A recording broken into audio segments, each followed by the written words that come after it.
आज की एक और खबर है, मदरसे में नोट की फैक्ट्री मिली है। उत्तर प्रदेश के प्रयागराज से खबर है। योगी आदित्यनाथ और पुलिस एक्शन में है। तस्वीर में आपको दिखाऊं कि कैसे कई आरोपियों को गिरफ्तार किया गया है। ये देख रहे हैं, मदरसे में नकली नोट छापते थे। ये वो लोग हैं जिन्हें गिरफ्तार किया गया। पुलिस ने एक एक को पकड़ा। ये सारे लोगों ने मदरसे में नोट छापने की मशीन लगा रखी थी। अगली तस्वीर देखिए, ये वो नोट है, नकली नोट जो मदरसे में छापे गए। 100-100 के नोट बताए जा रहे हैं। कैसे मशीन लगाकर इन नोटों की छपाई मदरसों में हो रही थी। आइए मैं आपको पूरी कहानी बताता हूं कि आखिर मदरसे में कैसे चल रहा था। प्रयागराज के मदरसे में ये नकली नोट छापने वाले गैंग का खुलासा हुआ। मदरसे में कक्षाएं बंद होते ही नकली नोट की छपाई शुरू हो जाती थी। आरोपी 100-100 रुपए के नकली नोट छापते थे और फिर असली की तरह इन्हें चलाते थे। खुफिया सूचना पर पुलिस ने छापेमारी की। 4 आरोपियों को गिरफ्तार किया है। इसमें मदरसे का कार्यवाहक प्रिंसिपल भी शामिल है। आरोपियों के पास से 1,30,000 के नकली नोट बरामद हुए। पुलिस ने 234 पेज बरामद किए हैं जिनमें नोट छपे थे। एक लैपटॉप, एक कलर प्रिंटर भी बरामद हुआ। मदरसे का एक कमरा नकली नोट छापने का कारखाना बन गया। आरोपियों ने नकली नोट चलाने के लिए कुछ लोगों को रखा हुआ था। 3 नकली नोट बाजार में चलाने पर 1 असली नोट का इनाम मिलता था। आरोपी आधार कार्ड छापने वाले स्कैनर प्रिंटर से नकली नोट छापते थे। 2-3 महीने से नकली नोट छापने का यह गैंग काम कर रहा था। आरोपियों के खिलाफ पुलिस ने केस दर्ज कर लिया है। 23 साल का जाहिर खान गैंग का मास्टरमाइंड है। जाहिर खान उड़ीसा का रहने वाला है। मदरसे के प्रिंसिपल ने जाहिर को कमरा उपलब्ध कराया। खुलासे के बाद इंटेलिजेंस एजेंसियां अलर्ट हो गई और इंटेलिजेंस ब्यूरो ने जांच शुरू कर दी। सुनिए क्या कुछ कह रहे हैं प्रयागराज डीसीपी। ये सारा काम ये जो मदरसा है उसके कमरे में ये सारा कर रहे थे। प्रिंसिपल के ये संज्ञान में था और इनके द्वारा ये कार्य 3-4 महीने से किया जा रहा था। मेनली ये जो पैसा था इसको मार्केट में बल्क में यूज ना करके उसको फुटकर में इस पैसे को यूज करते थे। उसके बाद इन्होंने जो ये गैंग थी इनके द्वारा 15,000 रुपए में ओरिजिनल में ये 45,000 के जो फेक इंडियन करेंसी नोट्स हैं वो ये प्रोवाइड करवा रहे थे। उसी पे हमें मुखबिर के माध्यम से इनपुट मिली थी जिसको डेवलप करके इनकी पुलिस के द्वारा गिरफ्तारी की। देखिए जो इसके प्रिंसिपल है मोहम्मद तफसीरुल और ये मेन जो इनका मास्टरमाइंड है जाहिर खान, ये दोनों उड़ीसा के ही रहने वाले हैं। और आइए आपको आगे लिए चलते हैं।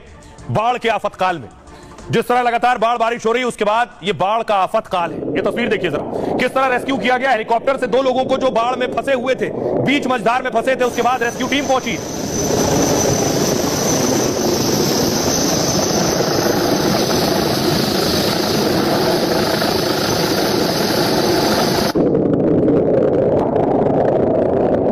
अगली तस्वीर देखिए, लगातार बाढ़ बारिश से मगरमच्छ पहुंच गया बड़ौदा और यूनिवर्सिटी पहुंच गया है।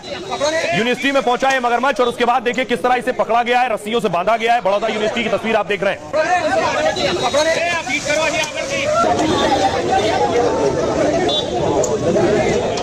एक और मगरमच्छ देखिए, ये 15 फीट यह बताया जा रहा है 15 फीट लंबा मगरमच्छ है और ये वडोदरा में घर पहुंच गया। देखिए घर के दरवाजे पर खड़ा हुआ है।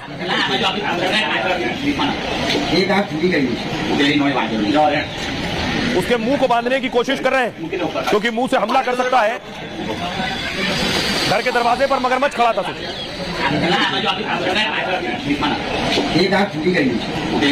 उसके बाद देखिए दोनों मगरमच्छ को, ये देख रहे हैं 2 मगरमच्छ को, ये छत पर आराम कर रहे हैं दोनों मगरमच्छ। ये भी वडोदरा की तस्वीर आप देख रहे हैं।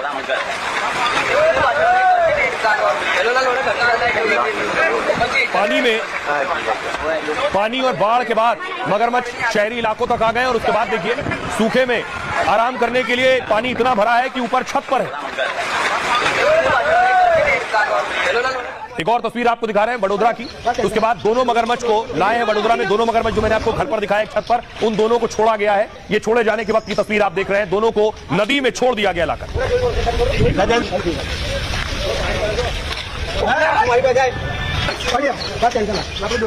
और एक और तस्वीर देखिए, द्वारका की तस्वीर है। 8 लोगों का रेस्क्यू किया गया। ये 8 लोग फंसे हुए थे और उसके बाद रेस्क्यू टीम पहुंची है और इनका रेस्क्यू किया है। और ये देखिए अहमदाबाद कच्छ हाईवे पर इस कदर बारिश हुई कि सड़कें बह गई, हाईवे बह गया और देखिए पूरा ट्रक पलट गया है बाढ़ बारिश के बीच।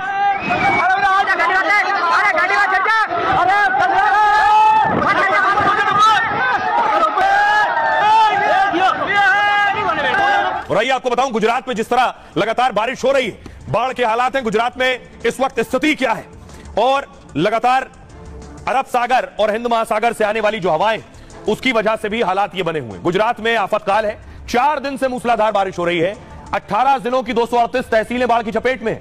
30 लोगों की मौत हो चुकी है। द्वारका, कच्छ, वडोदरा, जामनगर में स्कूल बंद है। राहत बचाव के लिए सेना लगाई गई है। एनडीआरएफ की 15 और एसडीआरएफ की 27 टीमें मौजूद हैं। अब तक 18,000 लोगों को रेस्क्यू किया गया है। 7 नेशनल हाईवे, 66 स्टेट हाईवे समेत 939 सड़कें बंद हैं। द्वारका, जामनगर, राजकोट में 12 घंटे में रिकॉर्ड बारिश हुई है। 50 मिलीमीटर से 200 मिलीमीटर के बीच बारिश दर्ज की गई है। गुजरात में अगले 5 दिन के लिए भारी बारिश का अलर्ट है। 11 जिलों में रेड अलर्ट और 22 जिलों में येलो अलर्ट है। पीएम मोदी ने सीएम भूपेंद्र पटेल से बात की है और हर संभव मदद का भरोसा दिया है। राजस्थान, मध्य प्रदेश में भी भारी बारिश हो रही है। देश के बाकी 19 राज्यों में बारिश का अलर्ट है। सुनिए हमारे सहयोगी अनूप वडोदरा में है। सेना के जवान किस तरह से रेस्क्यू कर रहे हैं, अनूप की रिपोर्ट देखिए। तो देखिए लोगों को रेस्क्यू करके कैसे पानी के बीच से सेना के जवान लेकर आ रहे हैं बोट तक। ये लोग 2-3 दिन से यहाँ फंसे हुए थे। जो जोरदार बारिश आई गुजरात में, बड़ोदरा में, उसके बाद ये हालात यहाँ बने थे। उसके बाद देखिए छोटे छोटे बच्चियां हैं, इसके अलावा महिलाएं हैं, बुजुर्ग हैं। इन तमाम लोगों को सेना के जवान देवदूत बनकर पानी के बीच से निकालते हुए हम वो तस्वीर आपको दिखा रहे हैं। देखिए कैसे के सेना के जवान यहाँ पहुंचे और उसके बाद इनका रेस्क्यू किया जा रहा है। एनडीआरएफ के लोग हैं, तमाम लोग हैं और ये सेना के जवान हम